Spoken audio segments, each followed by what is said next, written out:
Bueno, pues aquí seguimos saliendo del armario espiritual, hablando de espiritualidad desde la normalidad. Aquí estamos en un contexto súper agradable, pues aquí en la casa de Emilio. Lo primero, agradecer tu tiempo, como a todas las personas que se prestan a compartir su experiencia vital. Y a mí me gusta, Emilio, empezar con una pregunta que realmente nos podríamos tirar ya toda la hora hablando sobre ella, pero el reto es que me la respondas como en una o dos frases, ¿vale? ¿Quién es Emilio Carrillo? Pues es muy sencillo de contestar. Es el coche, la envoltura de un alma, de una dimensión álmico-espiritual que experimenta la vivencia humana, al igual que tantas y tantas miles de millones que estamos compartiendo este momento tan bello.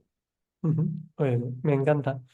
Y aquí que hablamos de espiritualidad, a veces pensamos que uno viene con esto de serie y en tu caso, cualquiera que empiece a hablar de temas de desarrollo espiritual acaba siempre encontrándose con un vídeo tuyo, con un libro tuyo, con alguna cosa, ¿no? Pero para mí lo que me gustaría preguntarte es, oye, ¿cómo llegaste tú a este tema de la espiritualidad? ¿Ya es algo que venías de serie, efectivamente? ¿Fue un proceso? ¿Cómo conectaste con esa parte que va más allá del vehículo del que hablabas? En conciencia percibo que ese alma, al que he hecho referencia hace un momento, el alma individualizada que está encarnada en cada uno, tiene un trayecto, tiene una trayectoria de cadena de vidas, que es lo que las tradiciones orientales llaman reencarnaciones. Habría Ujú, que matizar, pero ese es también mi convencimiento. Y a partir de ahí entiendo que el alma en su camino de reencarnaciones va evolucionando en autoconsciencia. Una lo hacen más, otra lo hacen menos.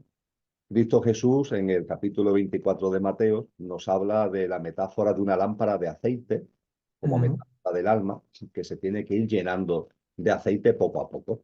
Y cuando volvemos a encarnar, en este caso, por ejemplo, el alma que ha vuelto a encarnar y lo han hecho en el formato Emilio, pues trae un bagaje, trae ya un terreno recorrido, mayor o menor, un nivel de aceite. Con lo que eso es lo que podríamos decir que traemos de serie. Pero claro, a partir de ahí, el quid de la cuestión está no tanto en lo que traemos de serie, sino en sacarle jugo a esta vida para seguir introduciendo el mayor aceite posible a la lámpara. Y ujú, dicho esto, cuando encarnamos traemos un propósito, tal como lo percibo, tal como nos han enseñado los maestros y maestras. No encarnamos por divertimento, encarnar es una cosa muy seria. Volver a este plano, otro cuerpo físico, otra vivencia, eso es algo muy serio. Entonces, si encarnamos es con un propósito de vida. El propósito siempre es, lógicamente, conseguir más aceite para nuestra lámpara, pero en función de cada alma, pues eso se plasma de un modo distinto. Ese propósito de vida es lo que los orientales llaman el Dharma, con D, el Dharma. Y ujú, ciertamente también del Dharma el alma trae un karma. Es decir, el karma es las relaciones de causa y efectos que vienen vivas, que vienen activas de vidas anteriores, de encarnaciones anteriores.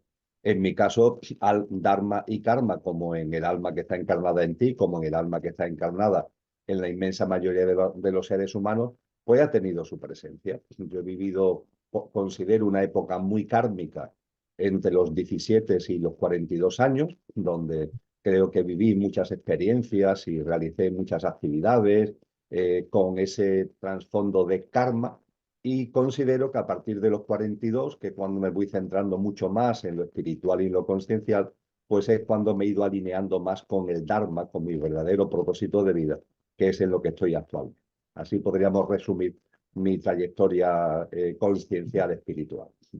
sí, además no creo que es, bueno, yo que me gustan mucho los números, ¿no? 42 es 7 por 6, que es no creo que sea casual, ¿no? Y, y fíjate, has hablado del propósito de vida conceptualizado desde desde el hinduismo también y desde cosas cercanas al budismo, que se habla activamente de ese Dharma. ¿Cómo conectamos con ese Dharma? ¿Tú percibes también que en ese ciclo de reencarnaciones, eh, ¿por qué tenemos que descubrir en esta vida el Dharma? ¿No nos podría venir un manual y decir, mira, que sepas que tu Dharma es este y ya, pues ya, como aquí, venga, que lo sepas? Ciertamente no venimos con un manual de instrucciones. Nuestra mamá al nacernos nos da el papelito, no con el prospecto. Ujú. Es divertida la broma. Sí, sí, efectivamente echamos en falta, ¿verdad? Eso. Pero tenemos un prospecto, por decirlo de alguna forma, Ángel, y es que nuestra alma, como ha venido con un propósito, no ha venido por casualidad, al coche, a nuestro mundo físico, emocional y mental, al Emilio de turno, nuestra alma le está indicando no tanto el Dharma, no tanto en concreto el propósito, sino que el alma se esmera en indicarnos cuando no estamos alineados con el propósito de vida. En eso sí se esmera el alma. Lo hablo también por mi experiencia propia. Es decir, ahora ya cuando voy acumulando años, puedo percibir que a lo largo de mi vida ha habido periodos, actualmente considero que estoy en uno de ellos, periodos de plenitud, periodos en los que encuentro que mi vida está llena, que mi vida está como orientada, vivo una felicidad que no depende exactamente de que las cosas me vayan bien o mal, es una especie de felicidad incausada, ¿no?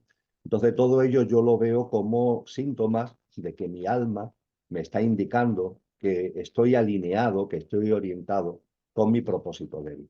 En cambio, cuando he vivido la situación contraria de no estar alineado con ese propósito de vida, pues como si la vida fuera a trompicones. Es como todo cuesta mucho trabajo, proyectos que intenta poner en marcha no fraguan, iniciativas que impulsa no terminan de materializarse, lo que tú consideras que es una cosa que está bien lanzada, sin embargo, no fructifica, ¿no? Eso son indicaciones claras cuando vamos andando en lugar de andar por, vamos a decirlo, por un terreno llano, ¿no?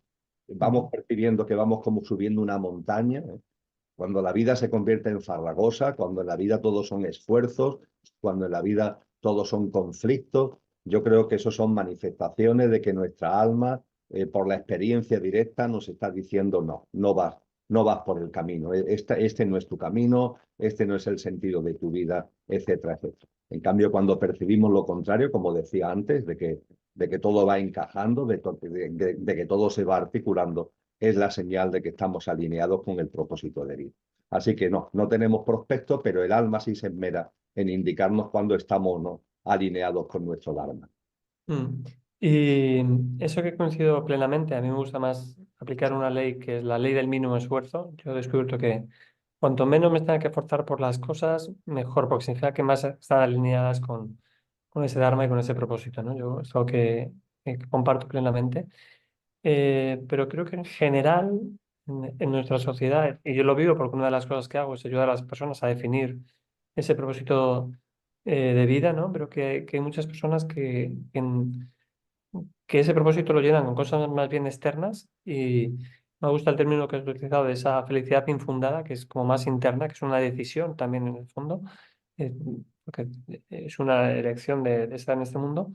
Eh, Cuando alguien te pregunta, que seguro te preguntarán, oye, ¿cómo encuentro mi Dharma? Vale, que ya sé que la vida me va indicando si es por aquí o no es por aquí, pero si yo me paro a decir, quiero poner en una frase cuál es mi propósito de vida, cuál es tu invitación o cuál es el proceso que tú has vivido o que invitas a recorrer. Hay un factor que tú y yo lo hemos comentado a micrófono cerrado antes de comenzar este encuentro, Ángel, que es la perseverancia. Es decir, tenemos que ser perseverantes, no creer que las cosas son de golpe y porrazo. Yo coincido contigo en que el propósito de vida no va ligado al esfuerzo. Ahora Ujú. bien, hay que diferenciar entre esfuerzo y perseverancia. La perseverancia, cuando es ni más ni menos que vivir alineado con tu sentido de vida, eso no conlleva ni mucho menos esfuerzo, eso conlleva un gozo, pero tienes que ser perseverante en ese camino. O sea que la perseverancia es un factor, a mi entender, enormemente importante. De la misma forma, creo que es importante, desde luego, el tener voluntad. Es decir, el que tú te propongas, y cuando hablo de tú me refiero ya no solamente al formato externo, sino a nuestro verdadero ser, que nos propongamos. Esta vida le voy a sacar jugo, en esta vida voy a hacer presente lo que realmente somos. Creo que junto con la perseverancia, la voluntad es enormemente importante. Y con esos dos pilares creo que hay que abarcar algo que en la sociedad en la que estamos resulta especialmente difícil de entender. Y es que nuestro sentido, el sentido de nuestra vida, para comprenderlo hay que tomar perspectiva. Hay que tomar perspectiva. Es como si tuviéramos que elevarnos. ¿Sí? Hay un libro, La voz del silencio, de Elena Blavatsky, que nos dice, monta en el ave de la vida. El ave no es un tren de alta velocidad, el libro está escrito en 1881. Hace referencia a que montes en el ave de la vida. ¿Qué significa montar en el ave de la vida? Que vivamos la vida con perspectiva. Tienes que elevarte. Como tú busques el sentido de tu vida como un árbol aislado, no lo vas a encontrar. Tienes que subir la mirada, tienes que elevar la perspectiva, intentar ver el bosque. Y una vez que hayas visto el bosque, sí, tú eres un árbol en ese bosque, pero Ujú. ya comprenderás qué pinta ese árbol en ese bosque, comprenderás lo que es el bosque y entenderás por fin lo que es el sentido de tu vida. Creo que es importante, por tanto, salir del cascote del ego, salir del cascote del yo, buscar el sentido de la vida, porque la vida tiene un sentido, ese es el bosque, el sentido de la vida, y eso también nos debe llevar a mirar la vida de los demás, la naturaleza, los reinos de la naturaleza, a mirarla, ¿no? Como el milagro que son, con la reverencia que deberíamos tener hacia ellos. Entonces, en la medida en que vamos elevando nuestra mirada y vamos viendo el bosque, vamos percibiendo el sentido de la vida, y cuando vamos descubriendo el sentido de la vida, es mucho más sencillo el que ya podamos vislumbrar por fin cuál es el sentido de nuestra vida. Así que, por tanto, perseverancia y voluntad como pilares fundamentales, pero junto con eso, intentar salir del cascarón del pequeño yo, elevar tu mirada, intentar percibir el sentido de la vida, el símil que he puesto del bosque, y a Ujú. partir de ahí iremos viendo, iremos percibiendo cuál es el sentido de nuestra vida. Estupendo. Justamente hablabas de que, bueno, que en todas las tradiciones espirituales o religiosas hay que hacer siempre matices, ¿no? Yo percibo que muchas veces en ese elevarnos, cada tradición explica las cosas con su lenguaje y con su idioma. Ujú. Nos quedamos en un nivel que no es suficientemente elevado y nos quedamos en algo que muchas veces nos separa, ¿no? Y has hablado de los diversos maestros, ¿no? Me consta que has salido de algún sitio porque, por ejemplo, no se valoraba la figura de Jesús, o de otros sitios porque no se valoran otras cosas. Una de las cosas que a mí me atrae es su versión ecléctica y yo percibo en ti como una mirada de, desde muy arriba, ¿no? Es decir, de por encima de estas filosofías y religiones, ¿no? Que yo entiendo que son herramientas que nos ayudan, pero muchas veces nos perdemos en ellas, ¿no? Y no, pues mira, es que esta es la verdad, ¿no? Pues no, pues me da igual, aquí no voy a poner nombre, ¿no? Pues y hay gente que se queda ahí aferrado, ¿no? Y se pierde esa visión desde arriba. ¿Tú esto lo has experimentado también? ¿Lo has vivido? ¿Lo has percibido? Sí, lo he vivido, lo he experimentado y lo vivo y lo experimento en el momento presente. Y me explico. Yo fui educado en mi infancia y mi adolescencia en la tradición cristiana. De hecho, mis estudios antes de ir a la universidad los realicé en un colegio religioso, en el Claret de Sevilla. Ujú. Y para mí la figura de Cristo en mi infancia y mi adolescencia era una figura importante, y las enseñanzas del cristianismo también. A partir de los 17 años, como antes comenté, inicié mi periodo kármico y de 25 años, ni más ni menos. Y ese periodo kármico me llevó a alejarme por completo de lo espiritual, no solamente de Cristo y del cristianismo, En sino por general. completo de lo espiritual. Y durante mucho tiempo me consideré absolutamente ateo, agnóstico e incluso en algunos de los textos que publiqué en aquella época tengo escritos artículos en los que reniego claramente de cualquier tipo de percepción de lo espiritual e incluso con algún tipo de sarcasmo al Sí. respecto. Si, Bien, si me dejas meter una pequeña cuña de sarcasmo, claro. yo hace bastante tiempo que dejé de negar nada, ¿sabes por qué, Emilio? Porque todo lo que he ido negando, la vida me ha dicho, venga, que vas a tomar dos cazos de esto. Y dije, ya no voy a negar nada más hace tiempo, ¿por qué? Sí, sí. Sí, sí, la vida tiene sentido del humor, es verdad, cosa que nosotros a veces perdemos. La vida tiene un gran sentido del humor. Pues efectivamente, durante todo ese periodo, ya te digo, llegué incluso a ese punto y a partir de los 42 años, por una serie de circunstancias, volví a retomar el camino espiritual. Ahora bien, ese retomar el camino espiritual que ha ido a más desde entonces, lo he hecho sin ningún tipo de credo religioso. No tengo ningún credo religioso. Yo no me considero que practique ni tengo ninguna creencia desde el punto de vista de religión, etcétera, etcétera. Eso sí, me considero una persona espiritual. Y a partir de ahí he hecho un recorrido intenso, intenso porque ha sido y es intenso, de estudio, de experimentación, de encuentros con personas de muchas creencias, respetando al máximo todas, percibiendo que la actitud correcta es intentar sacar lo mejor de cada una, de cada aportación, ¿no? Lo que podemos encontrar. Y he hecho un trayecto muy largo. Eso ciertamente me ha ido dando una comprensión que sí entiendo, como tú antes decías muy bien, de que como nos amarremos a algo y nos quedemos agarrados a ese algo, bueno, puede servirte como soporte para vivir la vida, pero no le vas a sacar tanto jugo como si en lugar de agarrarte a algo, estás abierto a otras cosas.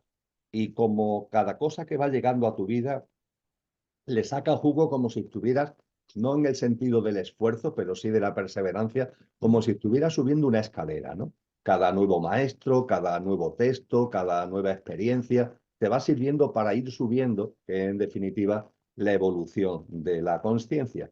Todo eso finalmente, Ángel, para concluir, me ha llevado curiosamente a donde empecé, es decir, para mí actualmente mi referente espiritual no en clave religiosa, no en Sí. clave de sistema religioso, ni de iglesia, ni nada que se le parezca, que no tengo nada que ver con eso, pero desde luego la figura para mí referente espiritual es Jesús de Nazaret, es Cristo Jesús.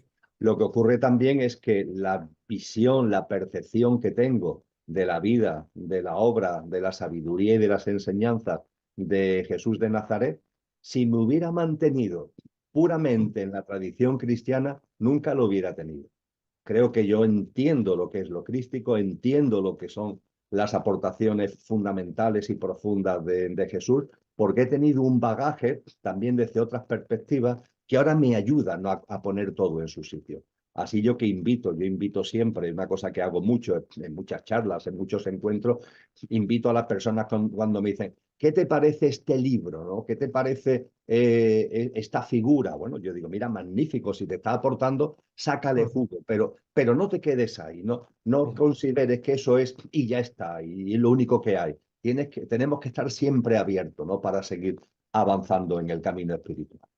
Sí, de hecho, bueno, hoy no lo he dicho, pero siempre lo digo, ¿no? Es decir, que aquí nadie nos crea nada, ni a Emilio y mucho menos a mí, sino que cada uno experimente y discierna por sí mismo, ¿no? Porque has hablado de comprensión y me gustaría matizar, a ver si tú lo has vivido en tu trayectoria así, si esa comprensión es únicamente desde lo intelectual, tú eres una persona, solo hay que verte cómo estás rodeada de muchos libros, has escrito también muchos libros, das conferencias, es decir, si podemos llegar a esa trascendencia únicamente desde lo intelectual, o también para esa comprensión necesitamos de forma inexcusable la experiencia. Es decir, cómo podemos combinar esas dos partes en la vida, en el proceso de desarrollo personal. Mm. Yo diría en ese sentido, Ángel, que hay como tres componentes, como si fuera una mesa, perdón, con Mm, tres patas. Para mí, la comprensión mental es importante. mm, De hecho, considero que la humanidad en la que estamos, la gran aportación evolutiva que ha hecho es la posibilidad de comprender lo trascendente, comprender las grandes verdades, por lo menos vislumbrarlas y no comprenderlas en su totalidad, desde luego, pero sí vislumbrar las grandes realidades de la vida, las grandes verdades espirituales, vislumbrarlas.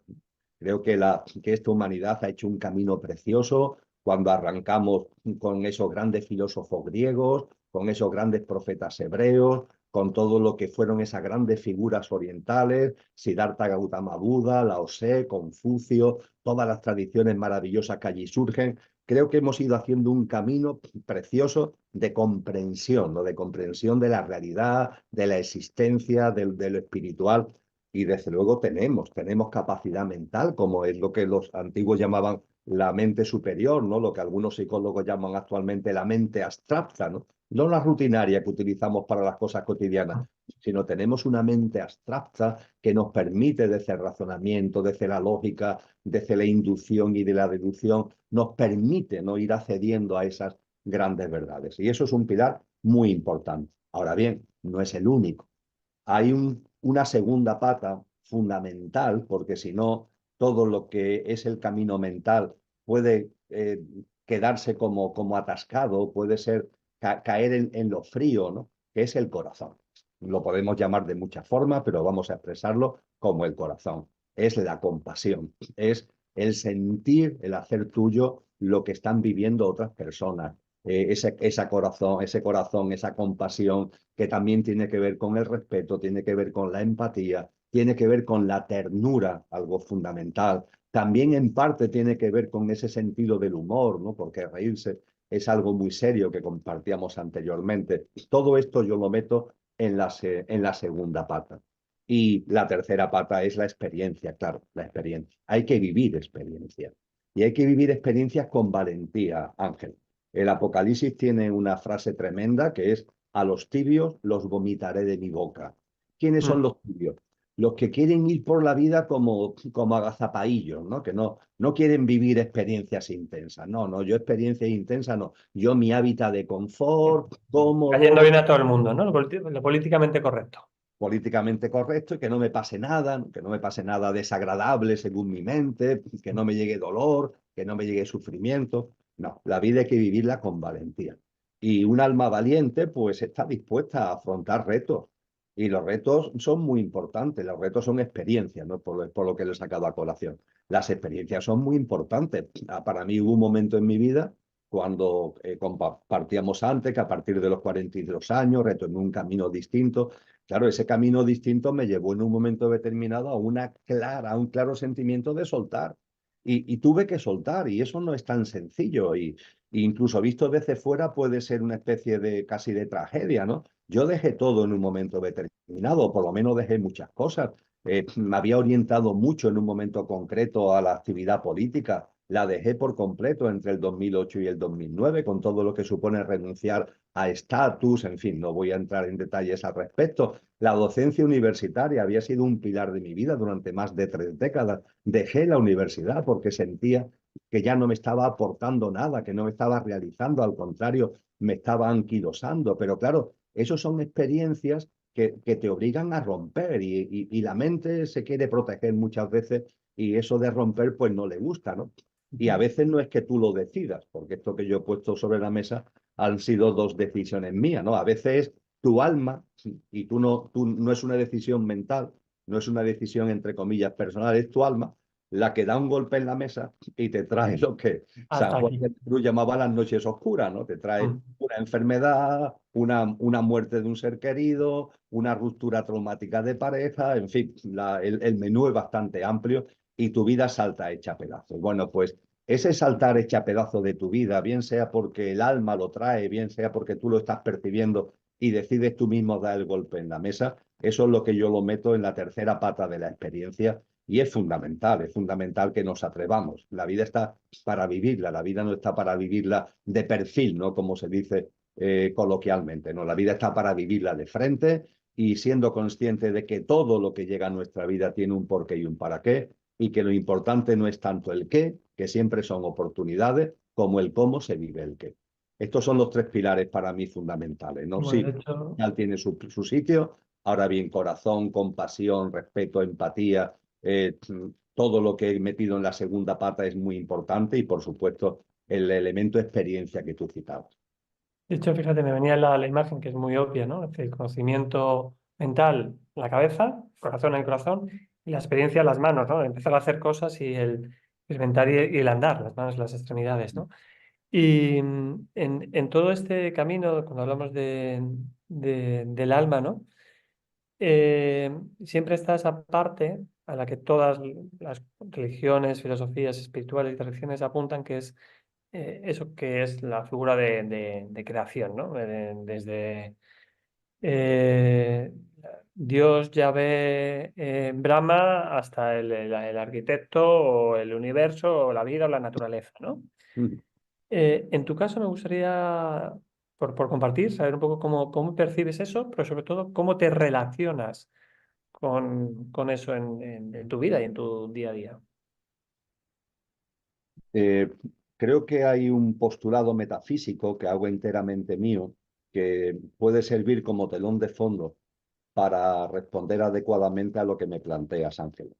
El postulado metafísico dice lo siguiente: no habla de Dios, porque las grandes tradiciones, de hecho, el término Dios, cualquier término que haga referencia a la divinidad, nos dicen, aunque después haya por ahí un nombre, pero todas nos dicen que es innombrable. Eso es. Porque claro, en cuanto que lo divino lo metamos en un concepto, pues lo estamos encorsetando de alguna manera, cuando evidentemente la divinidad no puede ser introducida y encarcelada en un concepto. De ahí que en este postulado metafísico se le denomine aquello, aquello, que podría ser también perfectamente aquella, aquello, aquello. Y dice el postulado: aquello que no tiene origen es origen de todo lo original. Y como es origen de todo lo originado, se encuentra presente e inmanente en todo lo original. Así de sencillo es este postulado, que yo hago enteramente mío y que me sirve como telón de fondo en la comprensión de lo que tú me planteas. Decía muy bien San Juan de la Cruz, por ejemplo, en uno de sus poemas, en el que bien sé yo de la fonte que emana y corre, él nos dice: no sé su origen, pues no le tiene, no tiene origen. Más bien sé que es el origen de todo lo que lo tiene. Aquello que no tiene origen es origen de todo lo originado. Pero ojo, al ser origen de todo lo originado, se encuentra presente e inmanente en todo lo original. Y aquí estás tú y aquí estoy yo, para personalizarlo en mí. Lo que está aquí, ahora mismo compartiendo contigo, forma parte, obviamente, de lo originado, ¿verdad? Nosotros estamos en lo originado. El universo, la vida, la existencia, estamos en lo originado. Y por tanto formamos parte de lo originado. Ahora bien, aquello que no tiene origen, que es lo que nos ha originado, se encuentra presente e inmanente en todo lo originado. Por tanto, también en mí, por tanto, también en ti. Esto significa que en nuestro verdadero ser está la presencia de la divinidad, está la presencia de aquello que no tiene origen. Eso significa, por tanto, que en ti, en mí, como en todos los seres humanos, pero en todas las manifestaciones de la vida, hay presente una divinal esencia. También palabra esta expresión de San Juan de la Cruz, la divinal esencia. Cuando hablábamos antes de la dimensión álmica espiritual, bueno, pues el núcleo duro de lo que es esa dimensión álmica espiritual, el núcleo duro de lo imperecedero que hay en cada persona, es la divinal esencia. Sabiendo esto, aquí en mí, cuando vivo, cuando miro la vida, cuando miro hacia todo lo que estoy compartiendo, lo originado, lo que no tiene origen, atendiendo a lo que tú me planteabas, cuál es tu relación? ¿Cómo lo vives? Ujú. Pues fíjate, lo que no tiene origen, evidentemente es absolutamente impersonal, ¿no? Imagínate, ¿no? No cabe en concepto mental ninguno, está más allá, ¿no?, de cualquier tipo de idea. Y por tanto, la percepción que yo tengo de lo divino no es encajable en ningún elemento antropocentrista primario, no de un señor de barba blanca, ni nada que se le parezca. Ahora bien, esa dimensión impersonal de la divinidad no quita que tenga una presencia en mí, y tiene una presencia en mí que es directa. Eso me posibilita que, aunque evidentemente hay una dimensión, por llamarlo de alguna forma, impersonal, en el hinduismo se le llama nirguna, de la divinidad, también hay una dimensión íntima de la divinidad, que es lo que en el hinduismo se llama saguna. Y esa dimensión íntima de la divinidad me permite relacionarme íntimamente con ella. porque está en mi propio ser. Y ahí aparece esa expresión que a mí personalmente me encanta, que es la expresión padre, madre, que nos enseñó Cristo Jesús, que nos enseñó Jesús de Nazaret, que cuando miraba aquello que no tiene origen, lo llamaba padre. Y efectivamente, es padre porque todo lo originado procede de él, pero es padre porque hay un padre-madre, me da igual la expresión, porque hay un vínculo íntimo. Es que tiene en mí una presencia, y tiene una presencia en todo lo demás, con lo que cuando yo busco a Dios, no me lo planteo como algo metafísico, aunque es metafísico, claro que sí, todo lo engloba, pero cuando yo busco a Dios, lo busco en mí. Y ahí la meditación, la oración, muy simple, muy sencilla, sin grandes palabras, sin repetir muchos conceptos. Esa comunicación, ese coloquio con la divinidad es posible porque se encuentra presente en mi verdadero ser. Y por supuesto, algo también básico, y antes lo apuntaba cuando hablábamos del sentido de la vida, que es que esa divinidad está en todo lo que nos rodea. Cuando queremos ver la divinidad, la podemos percibir porque está en nosotros, y también la gran maestra es la vida, la naturaleza, todo lo que nos rodea, todos los reinos de la naturaleza, todas las formas de vida nos están hablando de la divinidad porque la divinidad está presente en todas esas manifestaciones y modalidades de vida. Iba a Y decir una maldad. En los políticos también.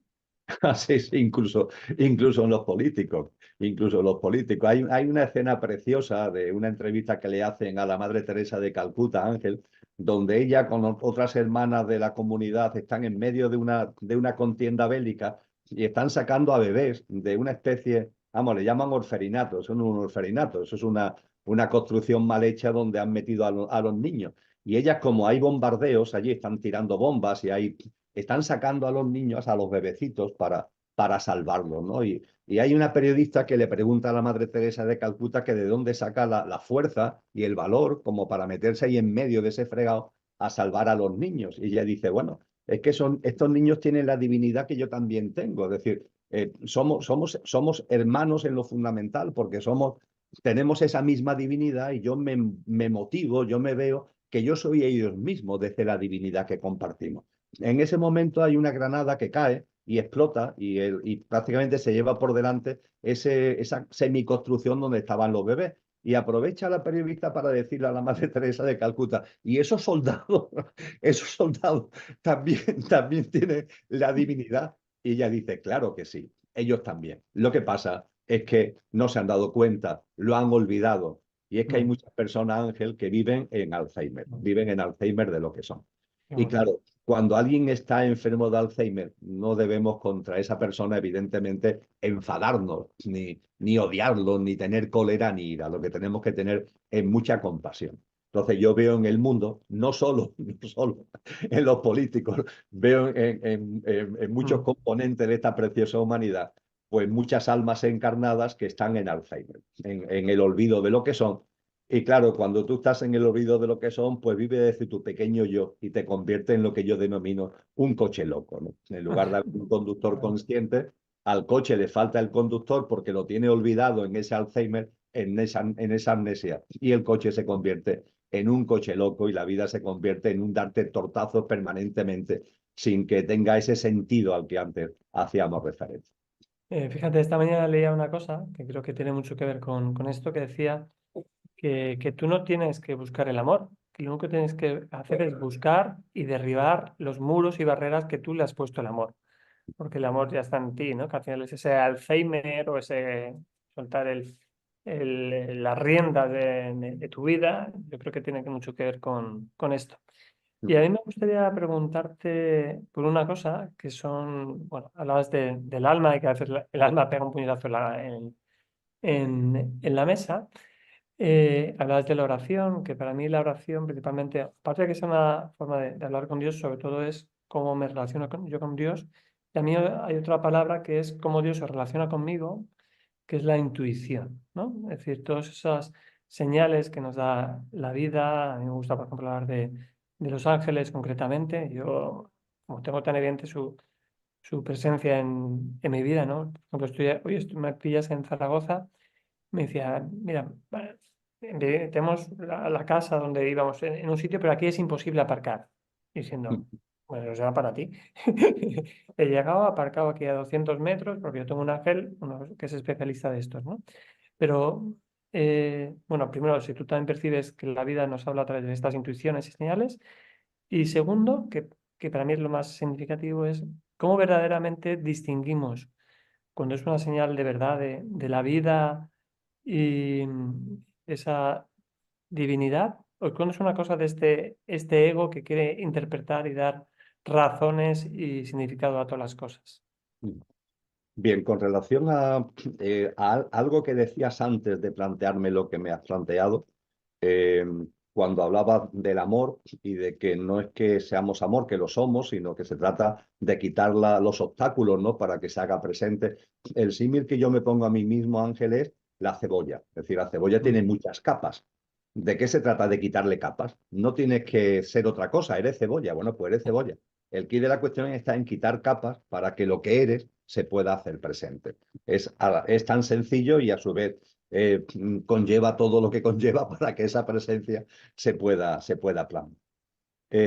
Por otra parte, yo coincido plenamente contigo que hay seres espirituales que nos acompañan y dentro de esos seres espirituales, por cierto, lo hay involutivos, lo hay evolutivos y dentro de los evolutivos pues nos acompañan para ayudarnos en este camino. Y el mundo de los ángeles yo lo percibo claramente, igual que tú. De hecho, esa figura que está en distintas tradiciones y que en el cristianismo se llama el ángel de la guarda, que la Mm. gente a veces considera que es una cosa para los niños pequeños, para los niños chicos. No, no. Un alma cuando encarna y está aquí en un ser humano, tenemos ángeles que nos acompañan. No es que yo tenga un ángel de la guarda, porque un ángel de la guarda puede, entre comillas, acompañar a varias almas, no un ángel por alma, ¿no? Sino a varias almas. Pero cada uno tenemos la compañía de esa dimensión angelical bueno, independientemente que a veces nos puede echar una mano en un tema tan doméstico como el que tú has compartido, pero no hace una labor de acompañamiento vibracional, de acompañamiento en armonía, que no lo sentimos porque estamos demasiado cegados por tanto materialismo, pero que está ahí. Y yendo a la otra parte que tú comentabas fundamentalmente de lo que has planteado. Fíjate, cuando hablamos de intuición, de inspiración, no hace mucho, aunque parezca una cursilería lo que voy a decir, volví a releer una de las obras fundamentales de la filosofía y de la metafísica, que es ni más ni menos que Crítica de la razón pura de Immanuel Kant. Me encanta. Podríamos decir que esa obra es el asentamiento de todo el razonamiento moderno, ¿no? Y Mm. yo he escuchado a muchos materialistas utilizar a Kant y a la crítica de la razón pura contra lo espiritual. Yo nunca lo he entendido así, pero en esta lectura, en esta relectura que hacía recientemente, tuve oportunidad más todavía de ver, fíjate la diferencia que hace Kant. Kant nos dice, el conocimiento podemos aspirar a conocerlo, podemos aspirar a llegar a él a través del conocimiento a posteriori, dice él. ¿El conocimiento a posteriori cuál es? Pues aunque él no lo dice así, porque la obra es muy anterior, pero es el que utiliza la ciencia actual. Prueba y error, experimentación, ¿no? que se ha elevado tanto en la categoría. Hay que experimentar esto para ver si esto es así, para ver si esto es así. Eso Kant lo llama el conocimiento a posteriori, porque tienes que hacer una serie de pruebas, tienes que hacer una serie de experimentos para llegar a ese conocimiento. Pero él nos habla de otro conocimiento, el conocimiento a priori, a Mm. priori. El conocimiento a priori al que el ser humano puede llegar de otra manera, puede llegar a través de algo muy profundo que tiene que ver con la intuición, que tiene que ver con la inspiración, que tiene que ver con un discernimiento que aparece en nosotros y que no se basa en que tú ahora hagas pruebas para ver si esto es así o esto es así.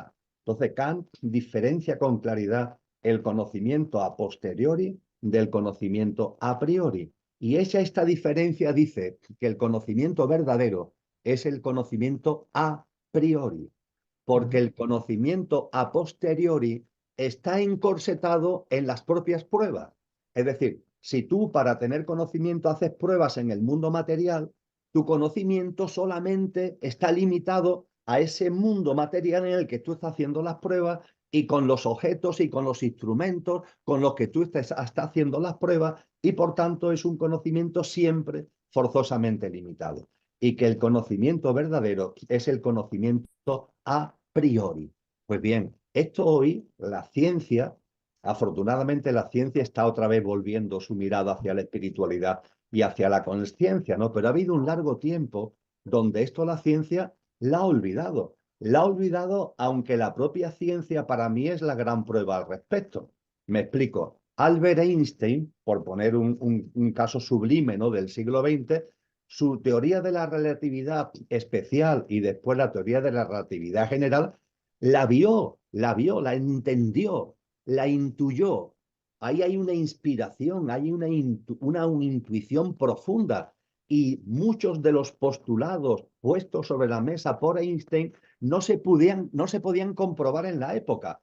Han tenido que pasar lustros, décadas, para que sus postulados se hayan comprobado a través del conocimiento a posteriori, es decir, a través de la prueba, se hayan comprobado su veracidad. Pero Einstein lo vio, lo entendió.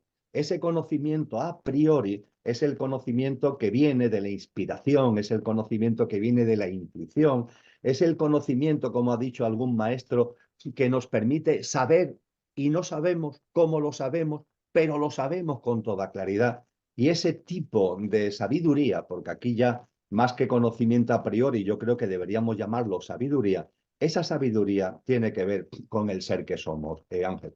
Para entender lo que es esa inspiración, para entender con esa intuición, nos tenemos que ir ya al mundo de lo álmico, a las potencialidades del alma y cómo el alma se expresa, y en la medida en que nosotros vamos viviendo en sintonía con el sentido de la vida, va como haciéndonos regalos, entre comillas, y nos va permitiendo ir accediendo a una sabiduría, a un conocimiento que nace de nosotros, que sí, después tú podrás o no comprobar que se da en la realidad, pero es que hay algo en ti con claridad que te está diciendo que esto es así.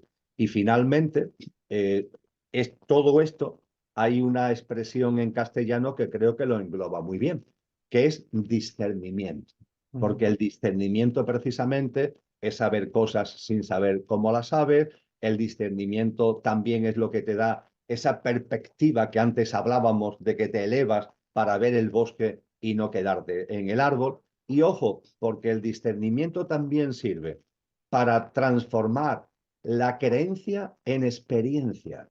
El discernimiento te permite ir más allá de la creencia. No es que creas, es que lo ves, es que lo vives. No es que creas que no existe la muerte, no, no es una creencia, es que hay algo en ti clarísimo que te está diciendo, sin lugar a duda, de que la vida es un continuum y que la denominada muerte es un fantasma de la imaginación humana.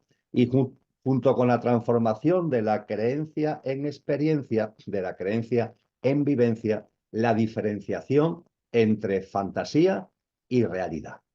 Hay algo interno muy potente, una luz que te dice con claridad: esto pertenece al ámbito de lo fantasioso y esto pertenece al ámbito de lo real. Y esa luz se percibe en uno mismo, y esa luz puedes ir comprobando que efectivamente no falla, que cuando te está diciendo esto que se te ha venido ahora a la cabeza forma parte simplemente de un juego mental, es una influencia que no tiene un trasfondo verdadero, o cuando realmente lo que hay ahí es cierto, lo que hay ahí es genuino y lo que hay auténtico. Todo eso forma parte de lo que, insisto, en castellano y también traduciendo como se habla en otras tradiciones orientales, tiene que ver con discernimiento. En el mundo de la ciencia del yoga se le llama viveka, con doble V y con K, viveka. Viveka es ese discernimiento que van haciendo en la persona y que le permite todo lo que aquí hemos compartido, y también diferenciar entre la fantasía y la realidad. Mira, por compartir una experiencia, es cómo se ha gestado esta propia entrevista, ¿no? Es decir, bueno, yo te contacté hace bastante tiempo y luego tú me contaste una fecha que no pudo ser y que ibas a estar un tiempo pues, con la agenda muy atareada y demás, ¿no?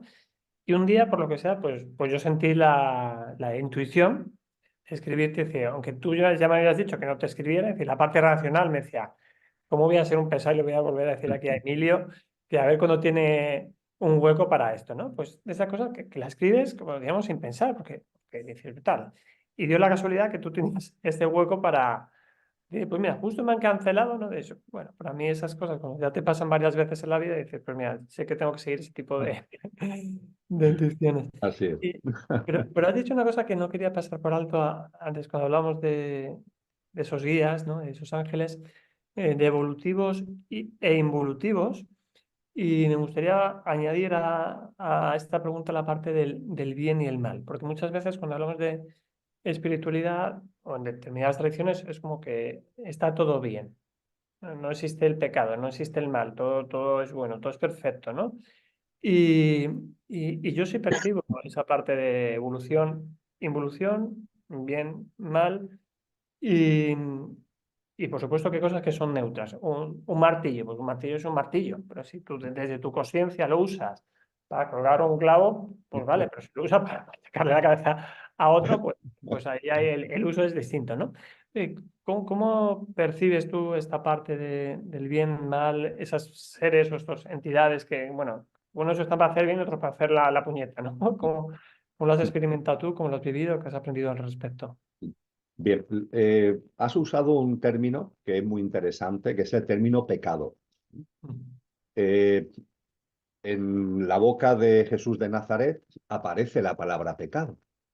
Y en la hondura, en su enseñanza, en su sabiduría, yo percibía que el amor que siempre hay en él no encajaba el pecado con la connotación que se le suele dar al término, ¿no? Que siempre tiene que ver con culpabilidad y con castigo, ¿no? Sí. Y eso para mí, Ángel, rechinaba, por decirlo de alguna forma. Mm. Había una intuición en mi interior que me decía, esto no es, aquí hay algo que no encaja. Bien, consultando con amigos, lingüistas, haciendo también consultas a textos más antiguos, de textos de primeros ejemplares de la Biblia en griego clásico. Finalmente la solución es muy sencilla. El término pecado en lo que es las primeras versiones del Nuevo Testamento, que está en griego clásico, Ujú. tiene un significado, se utiliza una expresión griega muy concreta, que es la que hoy hemos traducido como pecado, que significa no dar en la diana, perdón, alejarte, alejarte. El pecado ¿Cuál es la significa, palabra por curiosidad? ¿La sabes? O no, en griego no lo recuerdo, no Vale. recuerdo la Me gustaría palabra. porque me gusta mucho la etimología, o sea que bueno, lo investigaré luego, en cualquier caso. Investígalo porque te aseguro, vamos, lo que estoy diciendo no fue un tema de un día ni de dos, fue un Sí, me proceso imagino. largo. Y el significado etimológico de lo que llamamos pecado tiene que ver con no dar en la diana, como el que tira una flecha y la flecha se aleja de la diana, significa alejamiento. Con lo que cuando hablamos de pecado estamos hablando de alejamiento de qué? De la divinidad. Nos estamos alejando de la divinidad. Y alejarte de la divinidad no significa solamente alejarte de la divinidad que está allí, sino también de la divinidad que está en ti. Con lo que el término pecado, me alegro que lo hayas sacado a colación, porque es un término muy potente.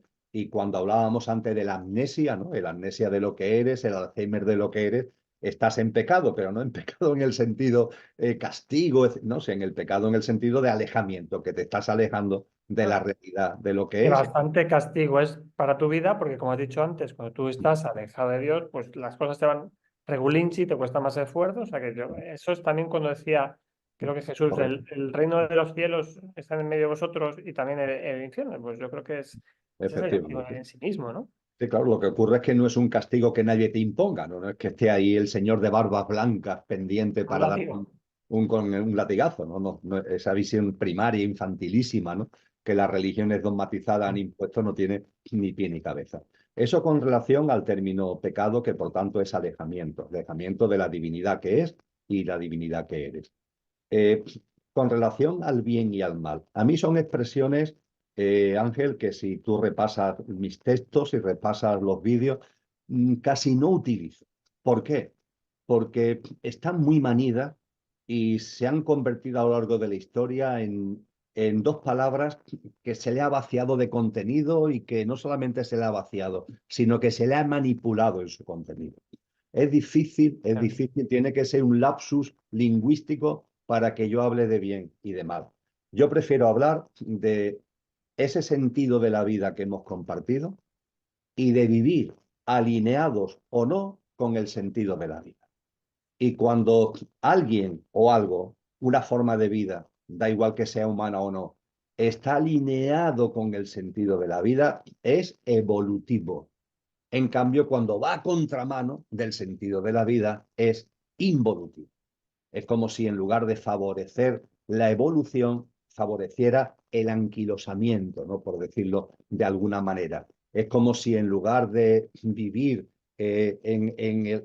dando, ¿no? Evolucionando, se convirtiera en estreñido, ¿no? Por decirlo de una forma muy gráfica. Lo evolutivo y lo involutivo. Y además, en castellano tenemos dos palabras preciosas que utilizamos muy poco para entenderlo mejor todavía. Porque cuando hablamos de sentido de la vida, si tú estás alineado con el sentido de la vida, eres sensato.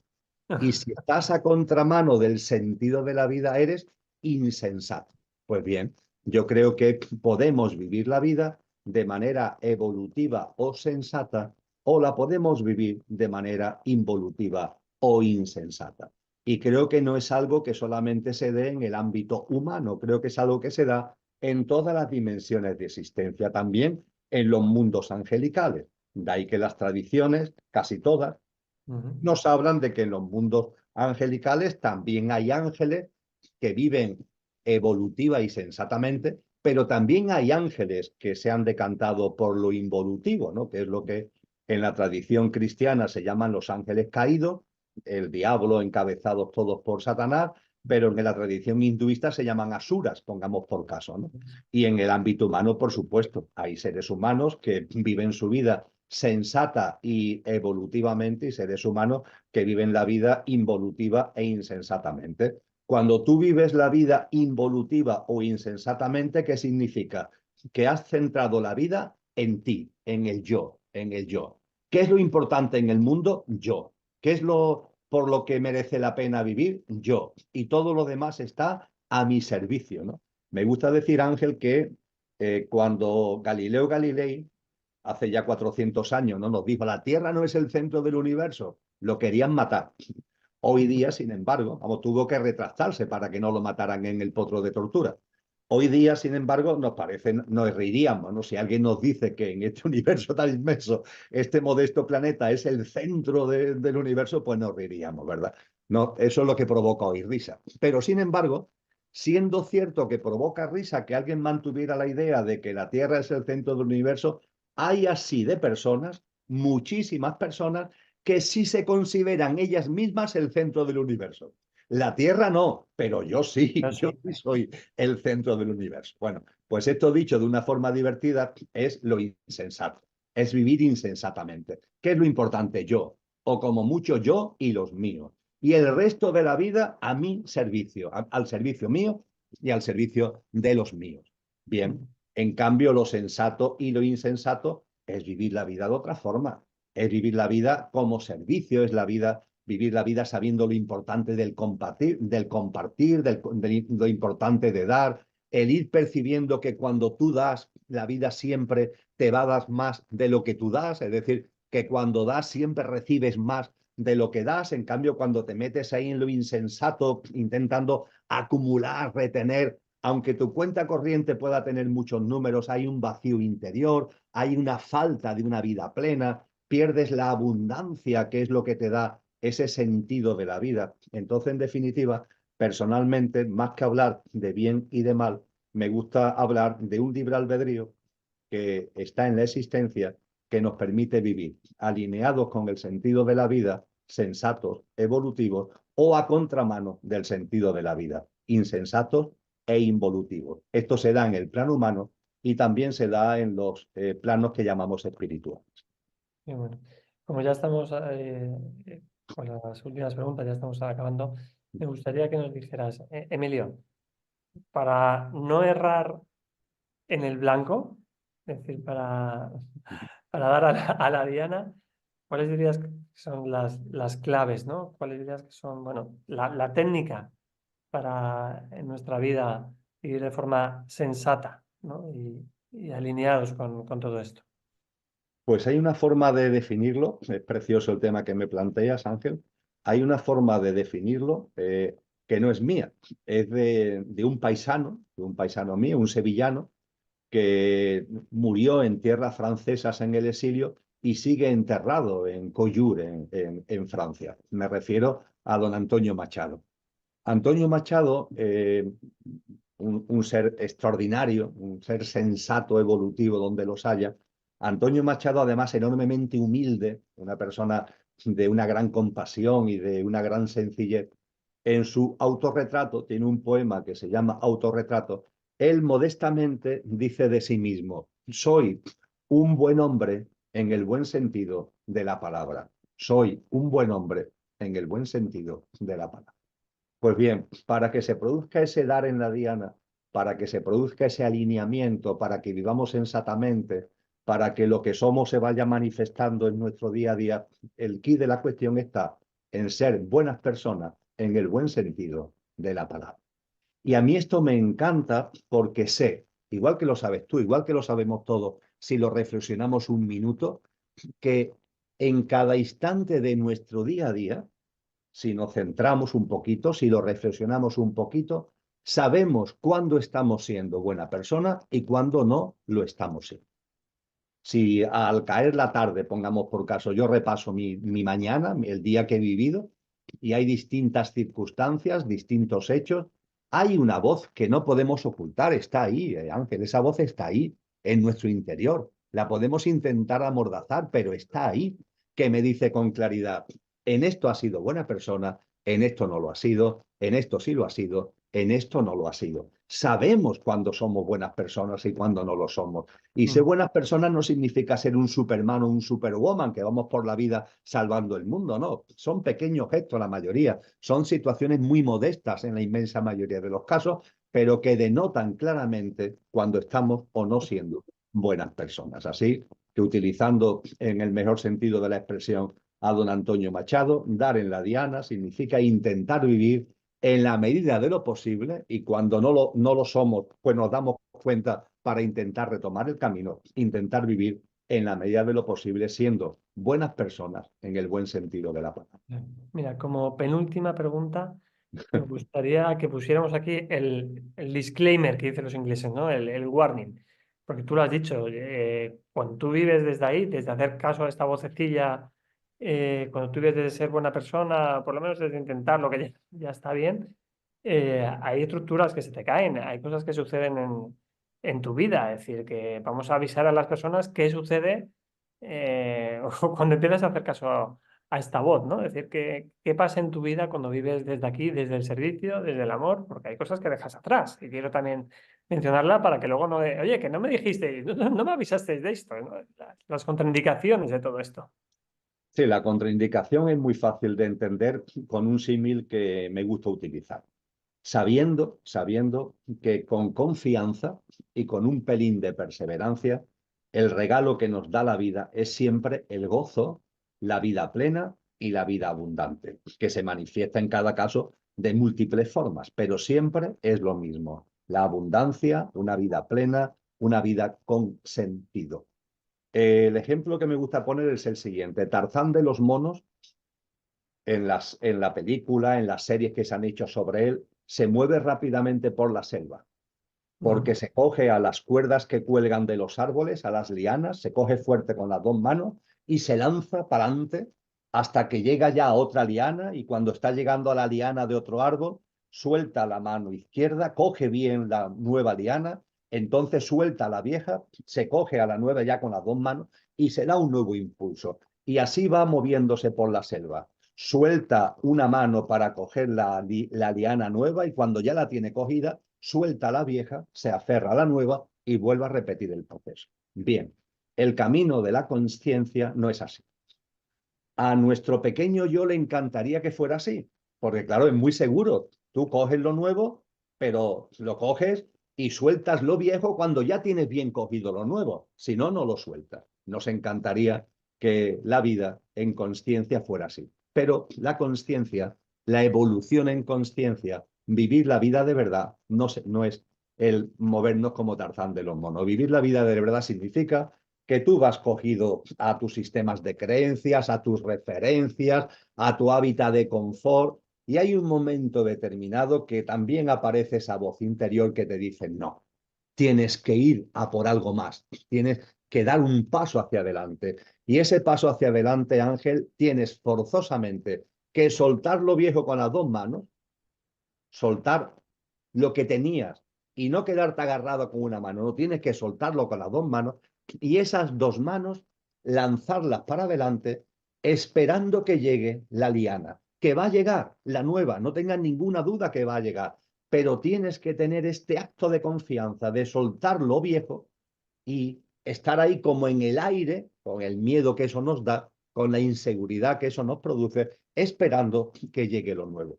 No tengamos ninguna duda de que lo nuevo va a llegar y que eso siempre va a traer un avance en abundancia, en plenitud, que no tengamos ninguna duda. Pero nuestro pequeño yo esto le asusta. Mi consejo, por tanto, y esto es una experiencia que yo he vivido directamente, muy directamente, Ángel, en varias ocasiones en mi vida, y que cuando contemplamos la vida, la obra de personajes que han tenido la generosidad de compartir con nosotros sus experiencias concienciales, esto es una constante. Lo viejo, en un momento determinado hay algo con claridad que te está diciendo, hasta aquí hemos llegado. Pues atrévete, atrévete a soltar y no tengas ninguna duda que lo nuevo va a llegar. Las puertas se cierran, claro que hay que cerrar puertas, son experiencias que ya han dado lo que tenían que dar, pueden ser relaciones humanas, pueden ser cuestiones laborales, pueden ser también elementos espirituales que ya te han dado lo que tenía que dar y tienes que tener el valor, tienes que tener la valentía de decir hasta aquí hemos llegado y te quedas en el aire, sí, pero no tengas ninguna duda que esa liana nueva va a llegar, que esa puerta que se cierra no es sino el prolegómeno de una puerta que se abre, que abrirá otra puerta, que abrirá otra puerta. Nuestro pequeño yo, hay que entenderlo, el pobre, claro, nuestro pequeño yo pertenece a lo perecedero y tiene miedo, desconfía, Que me la voy pero a meter, que me la voy a meter, que me la voy a meter. pero para eso está el conductor, ¿no? Para eso estamos nosotros desde nuestra divinidad para decir, para adelante, como decimos en Andalucía. Que bueno, yo me gusta decir que la vida siempre te sostiene, ¿no? Y es la confianza que hay que tener. Y lo difícil es en esos momentos de, venga, suelto y confío, ¿no? Es todo un reto. Y para finalizar, me gustaría una cosa muy sencilla. Que es preguntarte, oye, desde tu intuición, ¿qué título le pondrías a esta conversación que hemos tenido? Hombre, el título que yo le daría, pero que no es el que tú debes darle, porque se trata de que puesto en tu canal pues tenga un tirón, por así decir, para mí está muy claro.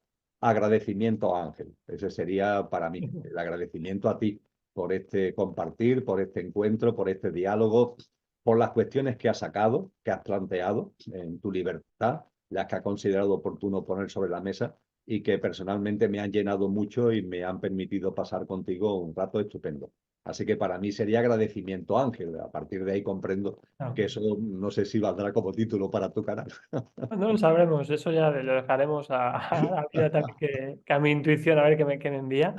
Pero fíjate, jugando con lo que has ido comentando, en ese agradecimiento a Ángel, dado que esa parte de lo que no tiene origen está en ti y está en mí a la vez, pues se convierte simultáneamente en el mismo acto también un agradecimiento a Emilio, un agradecimiento a las personas que escuchen esto, que lo compartan, que les ayude y un agradecimiento pues a esa vida que nos ha permitido jugar este rato juntos, que nos ha permitido compartir, disfrutar y bueno, te agradezco profundamente pues eso, tu generosidad en tu compartir.